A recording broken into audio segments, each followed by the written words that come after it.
अक्सर मेरी ओपीडी में बहुत सी माएँ आती हैं, कुछ अपने बच्चे की दिक्कत लेकर और कुछ अपने दिल का बोझ लेकर। आज मैं एक ऐसी ही माँ की कहानी आपको सुनाने जा रही हूँ जो हर दूसरे घर में एक सच्चाई है। और इस वीडियो का नाम है जब परिवार कहे कि हमने बच्चे नहीं पाले क्या, और आज के वक्त में सच्चाई क्या है। मैं हूँ डॉक्टर प्रिया मील। आज हम बात करेंगे समाज की उस कड़वी सच्चाई की जो हर कोई जानता है लेकिन मानना नहीं चाहता। कल मेरी ओपीडी में एक यंग माँ आई। उसका बच्चा सिर्फ 1 साल का है। वो आते ही बिलख पड़ी, रोने लगी। मैंने पूछा क्या हुआ, तो बोली डॉक्टर मैं बहुत ज़्यादा थक चुकी हूँ, 1 साल हो गया है, लेकिन जब घर वालों को बोलते हैं कि मुझे ऐसा फील होता है तो घर वाले कहते हैं कि क्या ड्रामा है, क्या हमने बच्चे नहीं पाले क्या। लेकिन कोई ये नहीं समझता कि आज की माँ अकेली है। पहले के ज़माने में हर घर में 8 से 10 लोग रहते थे। दादी, चाची, ताई सब उसी घर में रहते थे जो उस नन्हे बच्चे को टाइम टू टाइम पालते रहते थे और हर माँ को कुछ ना कुछ पल चैन के मिल जाया करते थे। लेकिन आज का ज़माना है न्यूक्लियर फैमिलीज़ का।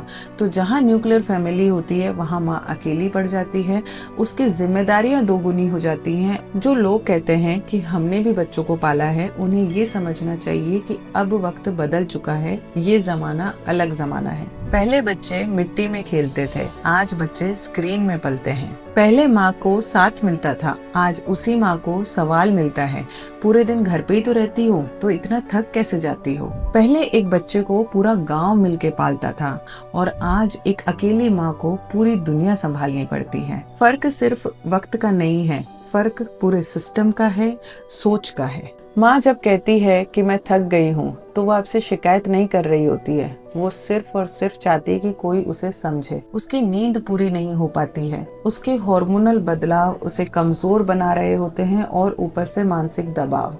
लेकिन जब भी वो रोती है तो उसे लोग कहते हैं कि थोड़ा स्ट्रॉन्ग बनो, पर कोई ये नहीं सोचता कि वो स्ट्रॉन्ग ही तो है, तभी तो वो घर के 20 काम और उस बच्चे को भी एक साथ संभाल रही है। कभी कभी माँ को किसी बड़े सपोर्ट सिस्टम की जरूरत नहीं होती, उसे सिर्फ इतना सुनना होता है कि मैं हूं ना। ये 3 शब्द उसके लिए किसी थेरेपी से कम नहीं होते। अगर परिवार साथ नहीं देता तो हर माँ को खुद अपनी ताकत बनना होगा। हाँ मुश्किल है पर मुमकिन है। अगर कोई हेल्प करने वाला नहीं है तो आप हाउस हेल्प लें, यानी किसी लेडी को रखें जो आपके घर का काम बांट सके। इस तरीके से आप उसकी भी हेल्प करेंगे जिसे काम की जरूरत है और आप खुद की भी मदद कर पाएंगे। अगर करियर छोड़ दिया है तो फिर छोटी सी शुरुआत करें, चाहे पार्ट टाइम करें चाहे ऑनलाइन करें, लेकिन याद रखें कि आपका बच्चा वही सीखेगा जो वो अपनी माँ को करते हुए देखता है। अगर वो आपको संघर्ष करते और हार न मानते दिखेगा तो वो खुद भी अपनी जिंदगी में कभी हार नहीं मानेगा। तो अब अगर आपसे कोई भी कहे कि हमने भी तो बच्चे पाले हैं तो उसे जरूर बताइए कि अब वो जमाना नहीं है, जमाना बदल चुका है। अब पूरा परिवार साथ नहीं है, वो मिट्टी ही नहीं है घरों में जो पहले हुआ करती थी। वक्त बदल गया है, अब हर माँ को सिर्फ सहारा नहीं सम्मान भी चाहिए। समाज का ये एक गहरा सच है जिसे हम अनदेखा करते जा रहे हैं। और अगर आप परिवार का सपोर्ट के बिना किसी ऐसी माँ को जानते हैं जो अकेले ये सब कुछ कर रही है, तो आप उसके साथ बैठिए, उसे सुनिए, उसकी सराहना कीजिए ताकि उसे इस चीज़ के लिए हिम्मत मिले। कमेंट में लिख के ज़रूर बताइएगा क्या आपने भी इस कड़वी सच्चाई का सामना किया है, और इस सच्चाई का सामना करके अगर आप संभल चुकी हैं तो इसके लिए आपको बहुत बहुत बधाई, क्योंकि अब आप और ताकतवर बन चुकी हैं।